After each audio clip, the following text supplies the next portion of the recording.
మీ business ని develop చేసుకోవాలని అనుకుంటున్నారా? అయితే వెంటనే సంప్రదించవలసిన ఫోన్ నంబర్ 7729969299. సూపర్ 6 హామీల్లో యువగళం చాలా ప్రధానమైనటువంటి అంశం అధ్యక్ష. ఎన్నికల ముందు రాష్ట్రంలో అన్ని ప్రాంతాలు తిరిగి 1,60,00,000 కుటుంబాలలో దాదాపు 1,00,00,000 మందికి, అంటే 14 సంవత్సరాల నుంచి 40 ఏళ్ల మధ్య ఉన్నవారు, వారికి నెలకి 3,000 చొప్పున సంవత్సరానికి 36,000 కోట్లు కావాలి అధ్యక్ష. కానీ బడ్జెట్ లో మీరు కేటాయించింది కేవలం 0 మాత్రం అధ్యక్ష. మీ బడ్జెట్ అధ్యక్ష, నేను కొత్తగా మాట్లాడలేదు అధ్యక్ష, కేవలం మీ బడ్జెట్ బట్టి మాట్లాడుతాను. నేను మీ కేటాయింపులనే మాట్లాడతాను అధ్యక్ష. అధ్యక్ష లోకేష్ గారు. అధ్యక్ష, బాబు సూపర్ 6 లో మొదటి హామీ నాకు బాగా తెలుసు. 20 లక్షల ఉద్యోగాల కల్పన, నిరుద్యోగ యువకులకి నిరుద్యోగ భృతి. ఉద్యోగం రాకపోతే చాలా స్పష్టంగా బాబు సూపర్ 6 మొదటి హామీ అది అధ్యక్ష. మీ ప్రభుత్వ 5 సంవత్సరాల్లో ఒక్క డిఎస్సి ఏర్పాటు చేయలేదు అధ్యక్ష. మెగా డిఎస్సి మేము ఏర్పాటు చేస్తున్నాం. 16,000 మందికి ఉద్యోగాలు కల్పించే బాధ్యత నాది. దాంట్లో మీకు ఎలాంటి సందేహం అవసరం లేదు అధ్యక్ష. టీసీఎస్ తీసుకొచ్చాం, ఆసిలర్ మిత్తల్ తీసుకొచ్చాం. ఈ రోజు రిలయన్స్ ఇండస్ట్రీస్ 2,50,000 మందికి ఉద్యోగాలు కల్పించడానికి ఒప్పందం కూడా కుదిరించాం అధ్యక్ష. అది మా ప్రభుత్వం ఉన్న చిత్తశుద్ధి. 20 లక్షల ఉద్యోగాలు తప్పనిసరిగా ప్రభుత్వం ప్రైవేట్ రంగంలో కల్పించే బాధ్యత మేము తీసుకుంటాం.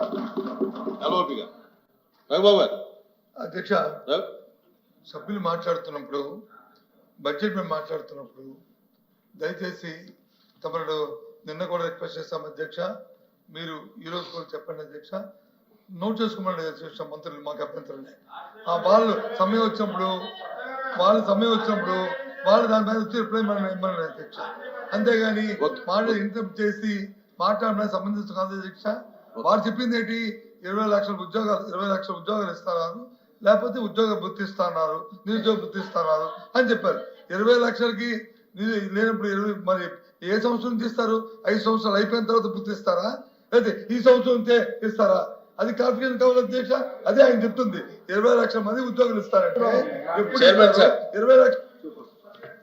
చైర్మన్ సార్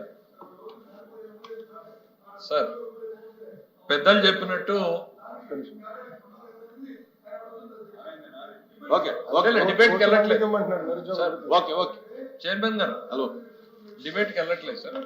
మేము కూడా చాలా ఓపిక్గా సభ్యులు ఏం చెప్పినా కూడా నోట్ చేసుకునేటువంటి విషయాన్ని మేం చేసుకుంటున్నాం, అధికారులు చేసుకుంటున్నారు. వాటికి అప్రాపరియేట్ టైంలో రిప్లై చెప్పాలనేది మా ఆలోచన. కాకపోతే అధ్యక్ష, పూర్తిగా రాంగ్ మెసేజింగ్ పబ్లిక్ వెళ్ళేటప్పుడు ఇవాళ గతంలో లాగా సభ అనేటువంటిది 4 గోడల మధ్య లేదు, రిప్లై తర్వాత వారం రోజులకు రికార్డ్స్ పోవడం లేదు అధ్యక్ష. లైవ్ పోతుంది. లైవ్ పోయినప్పుడు చూసేటువంటి ప్రజానీకం దీన్ని మిస్అండర్స్టాండ్ చేసుకునే ప్రభావం ఉంది. మీడియా కూడా ప్రభావితమైపోయి రేపటికి రేపు ఏదో రాంగ్ న్యూస్ ప్రజెంట్ చేసే పరిస్థితి ఉందనుకున్నప్పుడు మాత్రమే ప్రభుత్వం సైడ్ నుంచి ఇంటర్ఫియరెన్స్ వస్తుంది తప్ప గత ప్రభుత్వం లాగా మేము ఇక్కడ కూర్చుని 5 నిమిషాలు మాట్లాడితే 10 నిమిషాలు ఇంటర్ఫియరెన్స్ చేసే ఆలోచన ఈ ప్రభుత్వానికి లేదు. ఈ హైయెస్ట్ ఈ 2 సభల్లో బహుశా అధ్యక్ష ప్రతిపక్షంలో నేనే ఎక్కువ ఉన్నాను కాబట్టి గవర్నమెంట్లు ఎట్లా ప్రతిపక్షంలో ఇబ్బందులు పెట్టారనేది నేను చూశాను. 3 నిమిషాలు మాట్లాడితే 5 నిమిషాలు ఇంటర్ఫియర్ చేసిన రోజులు ఉన్నాయి. రవీంద్ర గారు మాట్లాడుతున్నారు, ఓపిక్గా వింటాం.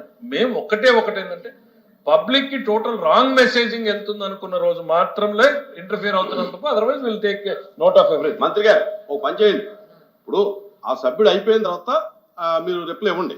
అంటే ఆ సభ్యుడు ప్రసంగం అయిపోయిన తర్వాత రిప్లై ఇవ్వండి. Okay okay. ఈ మాంజాలు వచ్చిన తర్వాత అందరికీ ప్రజలకు సమాచారం వెళ్ళిపోద్దని ఓ పని చేయండి, ప్రొసీజర్స్ మార్చండి, బిజెపి పెట్టండి, సభ్యుడు మాట్లాడితే అంటే రిప్లై ఇవ్వడం, మళ్ళీ అయిన రోజు మళ్ళీ పెట్టండి. మేము వద్దలేదు. మంత్రి గారు చాలా వాల్యుబుల్ సజెషన్ ఇచ్చారు సార్. సత్యనారాయణ గారు మంచి వాల్యుబుల్ సజెషన్ ఇచ్చారు. చాలా మంచి ఆలోచన చేశారు సార్ మంత్రి గారు.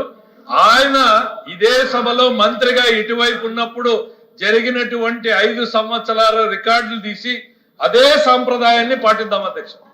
అదే సంప్రదాయం. బికాస్ ఆయన చాలా డెమోక్రసీ గురించి మాట్లాడుతున్నారు. అదే డెమోక్రటిక్ సంప్రదాయాన్ని గత 5 సంవత్సరాల్లో ఈ సభలో ఏం జరిగిందో అదే సంప్రదాయాన్ని పాటిద్దాం అధ్యక్ష. ఒక్క డీవియేషన్ కూడా మళ్ళీ మేము మిమ్మల్ని అడగం అధ్యక్ష. Okay please please